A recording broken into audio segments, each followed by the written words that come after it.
mi nombre es María Carolina Flores. El tema que voy a tratar es sobre la violencia de género y lo elegí porque precisamente en este mes de noviembre, el 25, ha sido instituido como el Día Internacional contra la Violencia de Género.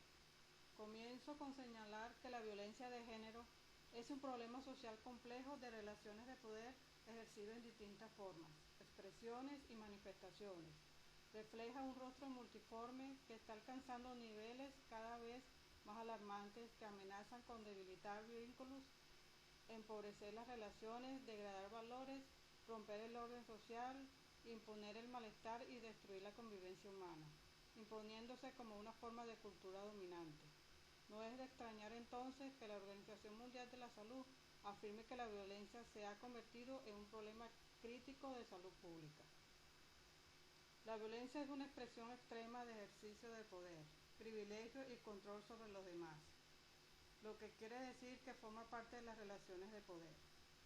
Es en este contexto donde cobra importancia la perspectiva de género, como teoría crítica de las desigualdades sociales entre los sexos, en su tarea de visibilizar, cuestionar, deconstruir, prevenir y erradicar las desigualdades basadas en las diferencias sexuales. Comprender la violencia contra la mujer desde esta perspectiva permite tomar conciencia de las proporciones de poder que dan en las relaciones interpersonales entre hombres y mujeres.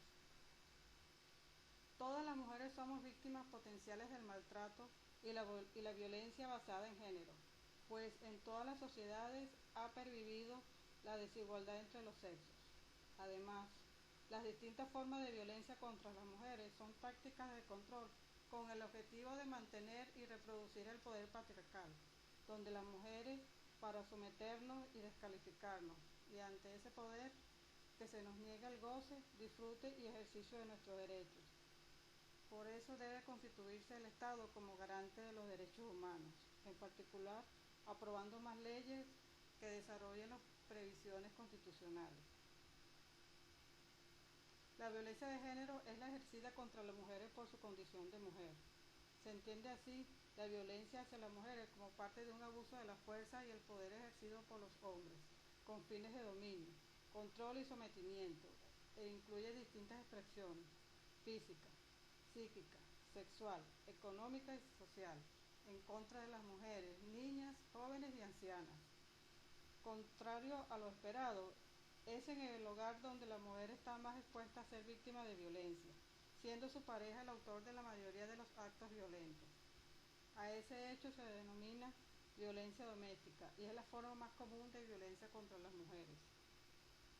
Entre las consecuencias que tiene la violencia para las personas tenemos trastornos en el deseo y la respuesta sexual, perturbaciones emocionales y psicológicas, ansiedad, depresión, neurosis, afectación del sueño, cansancio y dolor de cabeza, alteraciones del sistema digestivo y cardiovascular, úlcera, presión alta, infarto, aparición de síntomas de otras enfermedades como el asma, disminución del rendimiento escolar y laboral, dificultades en la atención y la concentración. Es importante contar con instrumentos legales que sancionen y castiguen la violencia. Sin embargo, tener una ley no basta, hay que ir más allá. Es preciso conocerla, difundirla, aplicarla, pero esto tampoco basta. En la tarea obligatoria de abordar, manejar e intervenir uno de los problemas sociales y criminales de más profundo impacto y violación de los derechos humanos que confronta la sociedad venezolana, como lo es la violencia contra las mujeres, tenemos que ir más allá de la ley. Urge la imperiosa necesidad de construir una ética de la comprensión humana para que nuestro papel de mediadores de justicia no se quede en letra muerta o se distorsione, y para que nuestra acción sea realmente efectiva, profundamente humana y de respeto a la mujer en situación de violencia. Pues el mundo definitivamente está cambiando, y con ello las sociedades y las culturas, y hoy ya no es posible pensar en las relaciones entre los sexos bajo el peso milenario de dogmas de un determinado universal, que ya ha revelado su desgaste y finitud ante la misma realidad humana, que es cambiante, compleja, multidimensional y diversa.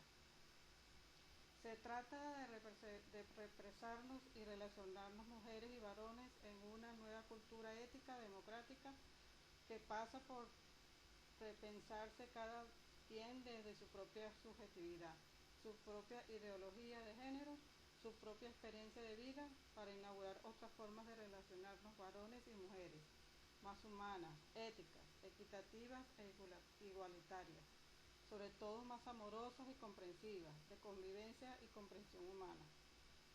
Vivir en democracia pasa necesaria e ineludiblemente por construir una ética de la convivencia humana fundamentada en la equidad de género, la cual consiste en visibilizar, interpelar, desmembrar y transformar las relaciones sociales de dominación de los varones sobre las mujeres, como una de las tareas fundamentales para comprender y reconocer la diversidad y la diferencia. Para concluir, cito que una vida sin violencia es más saludable y placentera.